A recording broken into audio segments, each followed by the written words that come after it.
In the previous lecture, we have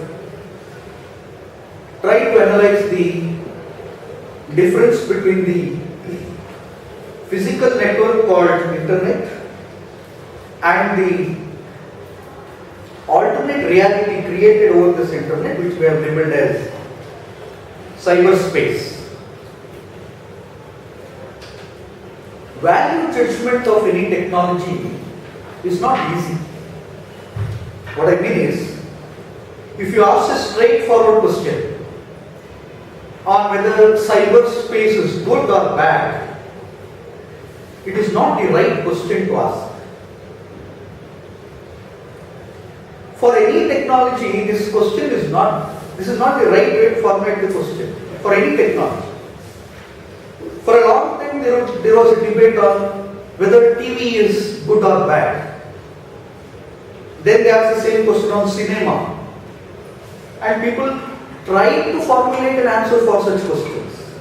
For example, Mahatma Gandhi was a person who was very much against the cinema. He did not believe that cinema could be of any good to human society.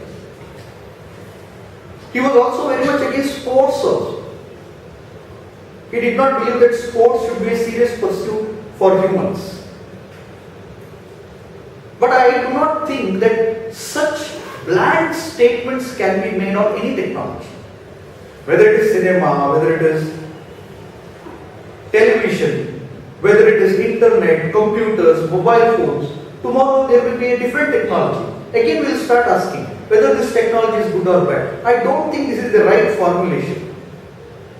Every technology will bring in some benefits. It will have its problems. For example, the cyberspace has done so much good in many areas. For example, take communication. Communication has been revolutionized because of cyberspace. Now it is possible for us to have instant, real-time communication at very, very low cost. And communication not only through the letters, the written form, it can be audio and video also.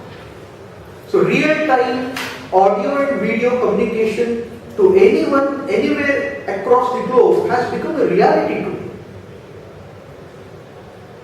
This is a very big change. This is a big revolution. And the costs are so low. Not only that, you can store this communication and then refer it for the next time. That's also there. Added advantage. But there is a flip side for us. If you can communicate for good purpose, people are using the same technology to communicate with each other, to plan the next terrorist attack, to keep themselves updated with whether their plans are getting executed in real time. It's also there. So the same tool, same technology is being used by men. Take for example education. In education, take things like massively open courses, MOOCs as we call it. Now it is possible for you to take a course from some professor in a very reputed university somewhere in the other part of the world. You can learn from him, you can get certified. It's possibility to it. But at the same time, people are also getting educated on how to make bombs using internet. Same education, but what kind of education? Entertainment. Yes, even entertainment industry is using cyberspace to the fullest. But you can see the dichotomy in their usage. Every major studio wants to release its teaser, its preview on internet, so that it can reach maximum audience. It wants to leverage on this global connectivity of internet. Every major studio will release its trailer on internet and say, we have received this many lakh, this many million views. They want that. They want everybody to watch their trailer online. But the moment the film is released, they will keep an eye on internet, on whether anybody leaks the content on it. This is a dichotomy. They want to use it when they want. But when it is hurting their business purpose, they are the first one to argue that because of internet there is high piracy, we should do something regarding it. Apply Gunda law on people who are doing piracy. They are first to stand up and talk. So making this value judgment on technology is not easy. And it's not correct also. As somebody said, when a man is standing with a gun, fully loaded gun, we should not be asking the question whether the gun is good or bad or the man is good or bad. If a man is standing with a loaded gun, the question should be, the right question to ask is, how do we deal with the situation? That is the right question to ask. There is no point debating whether the gun, whether it is good or bad, should we have designed gun like that or not, should we have educated people to handle gun better. This is not the time to discuss that.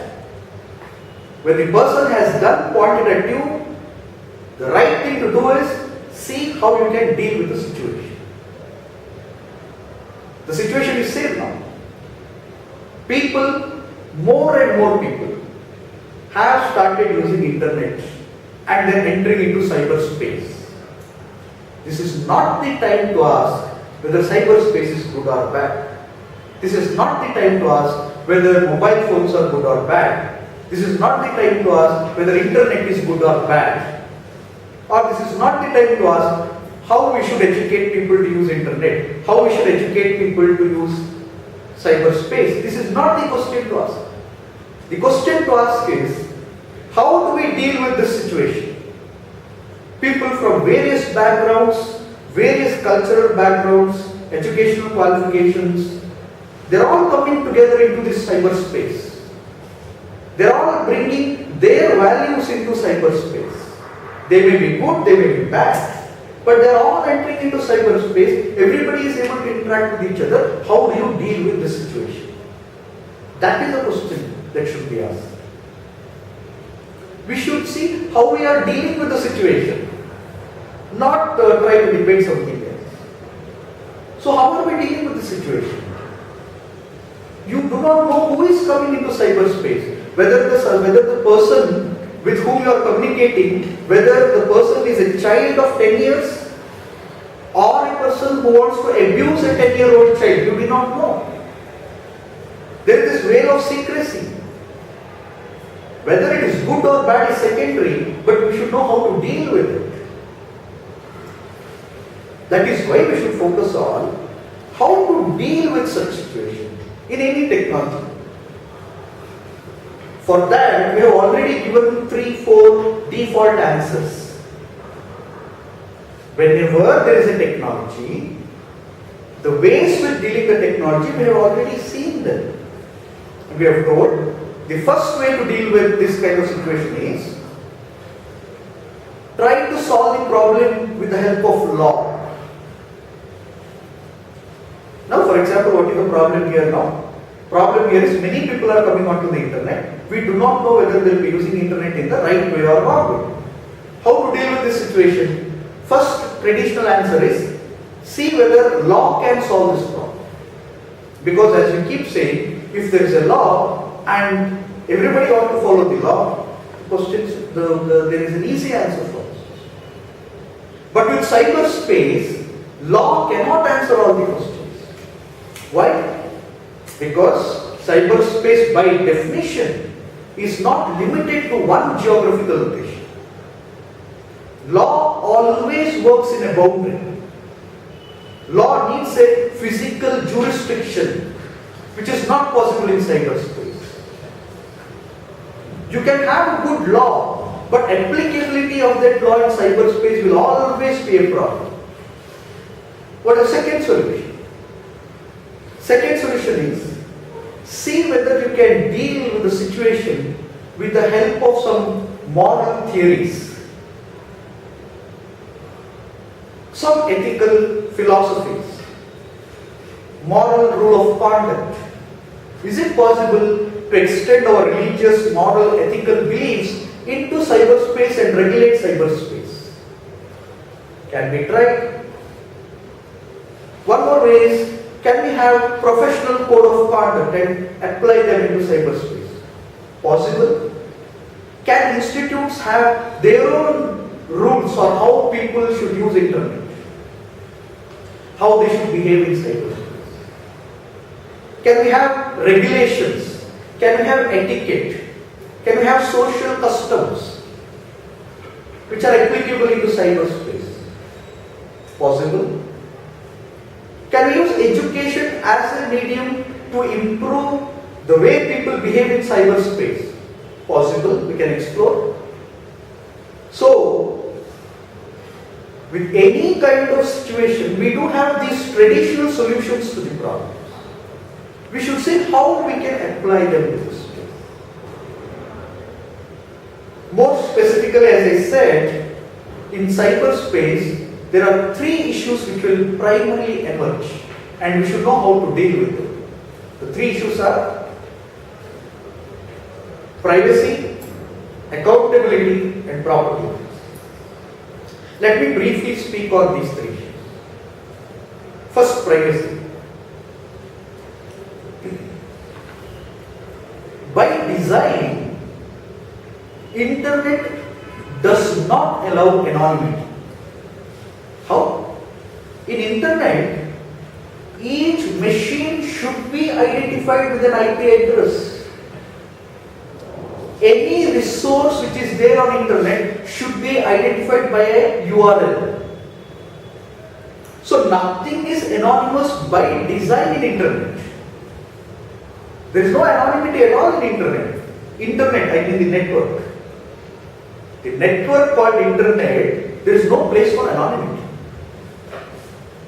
But when it comes to cyberspace, the question is different. There is this argument in cyberspace that we should allow anonymity. Anonymity, people say, is a must in cyberspace. Why? Why? Because see, there are many arguments for why there should be anonymity or cyberspace. But the primary reason is, which people usually forward as something like this. Cyberspace is a place where you want to have more intimate communication with people. And people will have intimate conversation with someone whom they do not know, only when they know for sure that they will remain anonymous.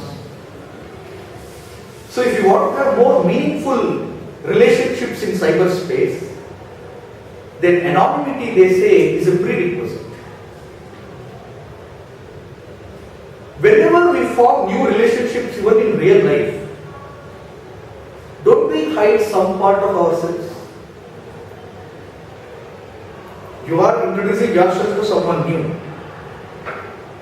In the first meeting itself, do you disclose everything about yourself? We don't, right? We disclose only certain information to people. And we are able to maintain different relationships in the society only because we give some part of our information to everyone.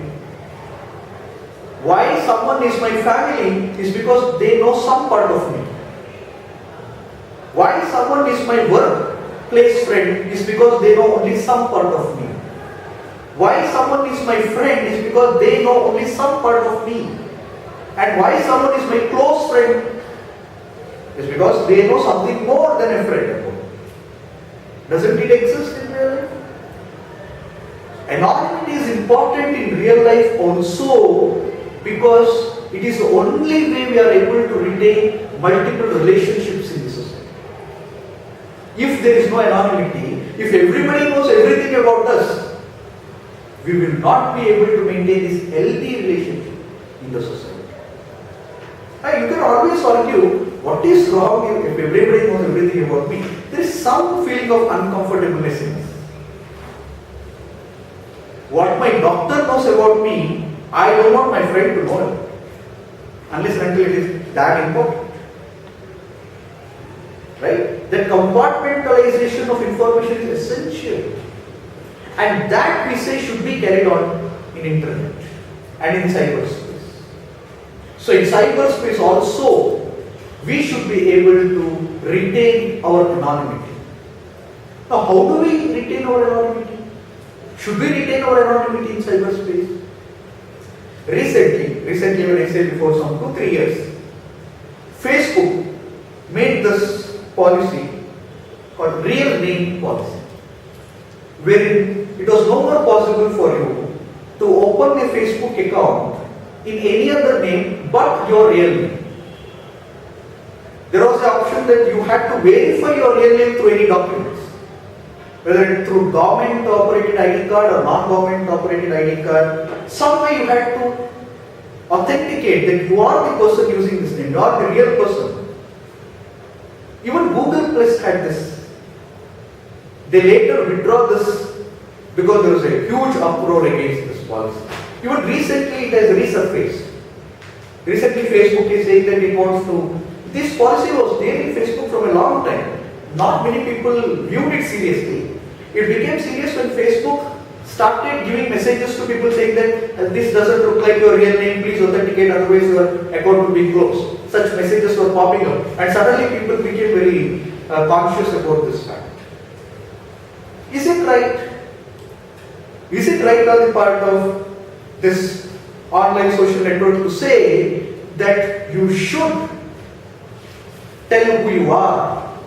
They say it is necessary because in today's time where children are using these social networks, it is important for you to authenticate so that they can have some kind of restrictions on this kind of unruly behavior happening in internet. Google Plus has openly said that their aim is to not provide an anonymous communication platform, but a platform for real people to have real communication. But this debate is still on. This issue is not settled. Should people remain anonymous? Is there benefit in being anonymous? I can quote multiple benefits. For example, I work in the area of free and open source software. I study how people build free and open source software. I have studied for my research the work done by volunteers in SourceForge, in GitHub, in Wikipedia.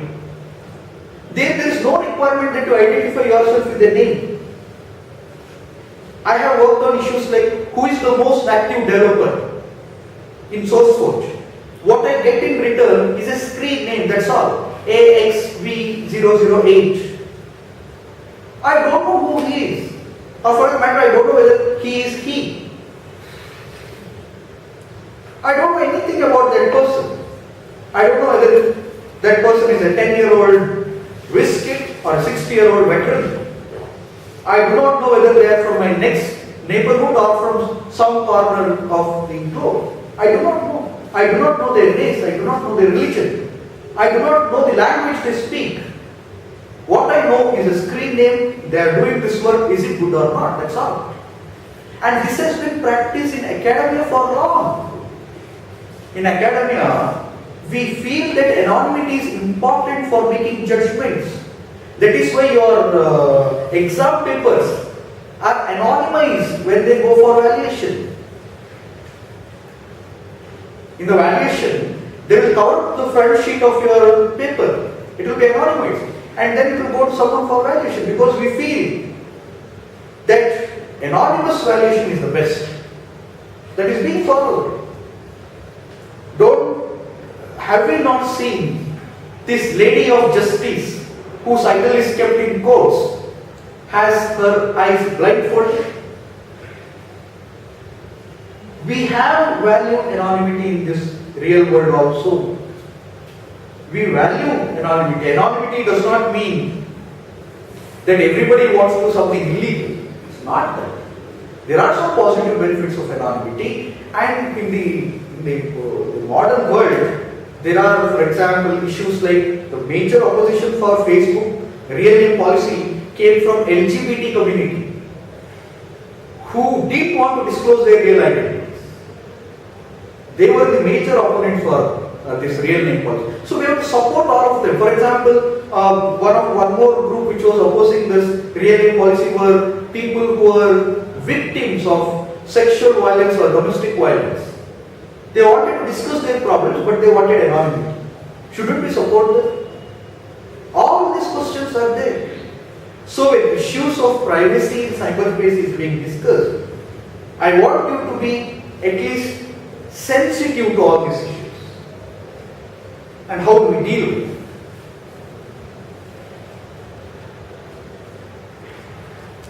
There is this contentious issue of property rights in cyberspace. I think I have touched this issue in my last lecture also. This issue is in flux. All the major movie making companies, the media establishments, do not know how to deal with copyright issues in cyberspace. By definition, anybody who uploads a document on the cyberspace, if he has copyright for that document in the real world, the copyright protection extends to that work even in cyberspace. That we are clear. But how to detect the violation, that is not very clear. For example, can we use more technology to detect this? Yes, people are doing it. In fact, YouTube is one of the best examples for this. The moment you upload a content into YouTube, within 24 hours, you will get a notification if that is a copyrighted material. In that way, YouTube has done some tremendously good job. But then there is a problem. Combined with this anonymity concept of cyberspace, you can send the notice to the person who has uploaded it. But will you be able to track down that person is a real person?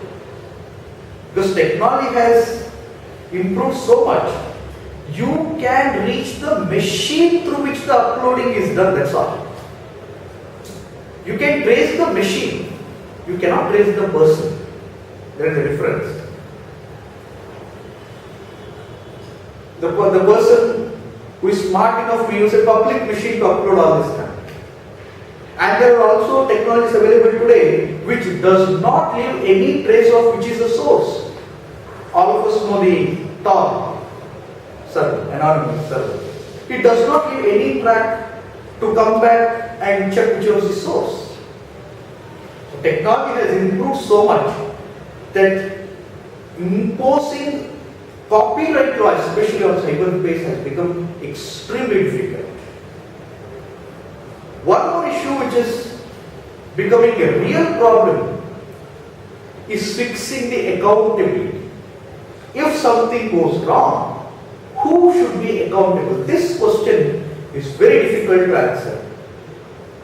Whether the content provider, intermediaries, or whether the responsibility lies with the actual users. The problem is, the source of the problem is only one. There is no way people are authorized, or can I use the word authenticated, when they start entering into the cyberspace. How do you restrict children from accessing content which they should not be accessing? How do you do that? It is not difficult. You see, there is a technical solution for this. It can very easily be said, whenever somebody enters into cyberspace, whenever you log in onto the cyber world, there is one big gateway wherein your age is verified, or only then you will allow to be entered, and depending on your age, you will get to access only this part of internet or this part of cyberspace.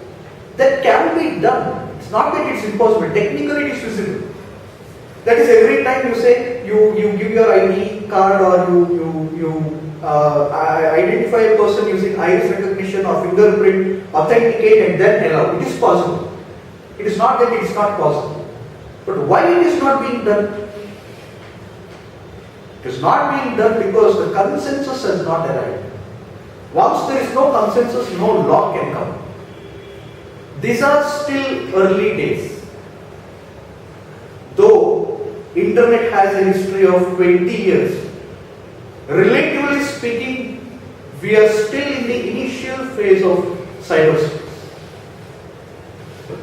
This space is going to evolve even more.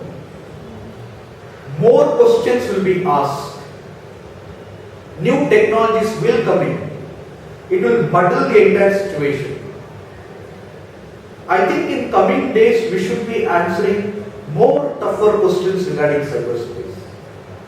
In postmodern societies like Japan, they are really worried about the cyberspace, where the youth of the country do not want to live in real world. They do not want to live in the real world. They want to live in cyberspace only. So in coming days, even in countries like India, where we are talking of taking technology to common man, we will be asked to answer such questions. And through this course, I hope we have given some leads into inquiring what can be the possible answers to such questions. We will, in the coming lectures, try to see what are the ways which can be used to handle such kind of situations.